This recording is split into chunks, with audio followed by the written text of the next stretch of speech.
So it's like Woodstock. Pretty much. Hate to sound too much like a hippie here, but I mean, we do run sort of a hippie festival. But yeah, I feel like it kind of advances the consciousness in some way, you know, like it just kind of can reawaken things like, you know, hope, especially for people who want to pursue the arts. Elevates consciousness. It creates more options for like in-person interaction. We may be a little bit lacking on that these days. Definitely think the arts are important just as a tool for dealing with life. Where are we? We are in Sinking Valley, Pennsylvania, kind of in no man's land between Altoona, Tyrone, so Amish country, like, you know, you see buggies riding down the street out here. There's a lot of farmland, pretty much. About 15 minutes outside of Altoona. Probably the loudest thing that happens around here, your festival. Yeah, that's for sure. I mean, our stage, you know, we have it right here in the main field. It's kind of pointing out toward those woods, so the sound isn't too bad. We try to move it indoors at 11 p.m. because there are, you know, neighboring houses and stuff. I don't know if that neighbor likes us too much, but yeah, we try to, you know, be respectful as best we can. What was your first introduction to music? Well, I've been playing music pretty much since I was like 4 or 5 years old. A Casio keyboard at my grandmother's house. I played that a lot. Would just try to learn songs by ear. And then my dad also played guitar, so I kind of messed around with his guitar at times. I've had a lot of solo projects and been in a few bands over the years. Kind of involved in all facets of music, from, you know, setting up this event here to doing recordings and mixing and mastering people's music, trying to build up the music scene in Altoona and, you know, create some more enthusiasm for it. What is the Altoona music scene like? Well, when I first moved to this area like 12 years ago, and I never thought I would live in Altoona of all places. Like, I remember when I lived in York, they were like, "Oh, Altoona, that's the boonies," you know. But then I found they had like an Altoona music scene community Facebook page, which we still have at this point. Been rolling like a snowball from there, even though it kind of seemed like the music scene here was dead at first. I would hope that like the festival helped a little bit with building that, and then all these other people who are also putting events on in the area and providing more opportunities, because yeah, that's what every musician wants. It seems like around here, it's tough to have that as like a full-time job. Yeah, that's definitely true. I mean, there are a few bands from the area that have branched out from here and gotten pretty successful in terms of booking regular shows and actually making, you know, decent, at least like supplementary income, if not full on. And yeah, that's, you know, good to see from this area. But yeah, a lot of the times, you know, just depends on how many people you can get to come out to your show, you know, how much you collect from the cover charge, and of if these bands or artists actually bring anybody out or like invite people, share the posts. Like, you know, the payment was guaranteed, so it was like more so a gesture of appreciation. Like, you know, we appreciate the time and effort you put into like learning this skill, and you know, because as musicians ourselves, like pretty much all the organizers are also musicians. You know, we just wanted people to feel valued for their art and their skills and their time.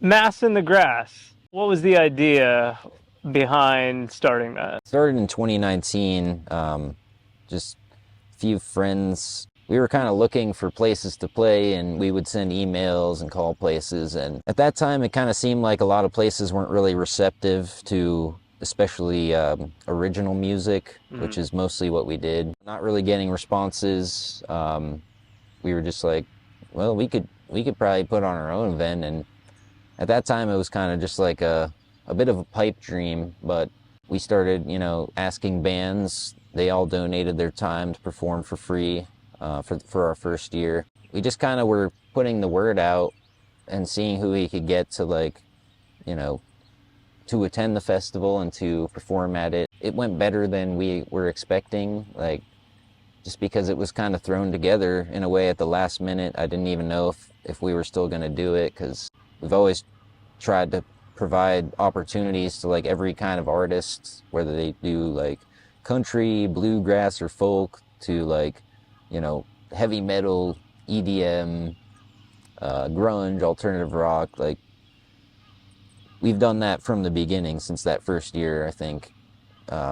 Just provided that space for all the different genres to come together. And typically earlier in the day we'll do some more acoustic acts and just softer music until we get to, like, maybe 4 or 5 p.m. Then we start having the full bands come up, and then it just kind of gets crazier and crazier from there. Yeah, this year we have, on Friday night, hip hop and rap scene has been making some headway. So one of my friends who's been planning a few of those events, we basically decided to kind of give him our whole late night Friday night slot, which will be in that building there from 11 to like 3:30. Wow. So it runs super late. I mean, Yeah. we have music going literally all day and quite a bit of the night as well. Saturday night we have sort of like we always try to close out with like EDM, have sort of a rave in there.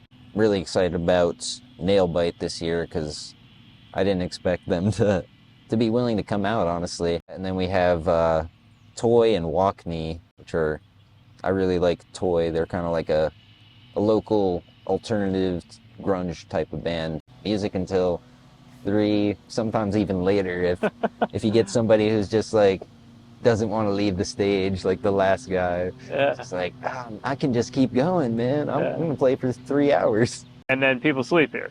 Yeah, So it's like Woodstock. pretty much. I thought about relabeling it as Altoona Woodstock, because I feel like people would really like understand what it is then. Whereas like Mass in the Grass, like, it kind of sounds like a music festival, I guess, but to those who don't really know about the music scene too much, haven't explored it, yeah, I think Altoona's Woodstock would work a lot better. But I don't like to change things, too much. I always try to stick with like original names, just to be constantly building up that name and that venture. Yeah. So Keep the brand consistent year to year. It's less Yeah. confusing. right. People know what to search for. You put a lot of time, energy, and money into this. Can you talk about that? Yeah. Well, yeah, I've definitely put a lot into this, kind of at the expense of myself at times. Not just the monetary expense, but the energy, the level of sanity that I'm able to maintain. Yeah, the first year we did it here, it was really hard. I had to kind of learn how to manage the stress and the anxiety of like doing this kind of new format at a much bigger place, inviting more people out. So yeah, it was kind of like a mental exercise to cope with that stress. But yeah, I have put a lot of money into the festival just to make sure it can continue. Things just don't pop out of the ground for free. Somebody has to be putting some money into it. So, and I've had different friends of mine, co-founders of the festival, who have contributed a lot as well, thousands of dollars. And we really believed in this vision we've had. If you were to open up a pizza shop, you'd probably need at least 50,000, and Right. we haven't quite gotten into that range yet with our overall losses every year, but still a lot of debt that we've taken on that's tough to keep up with. So Yeah.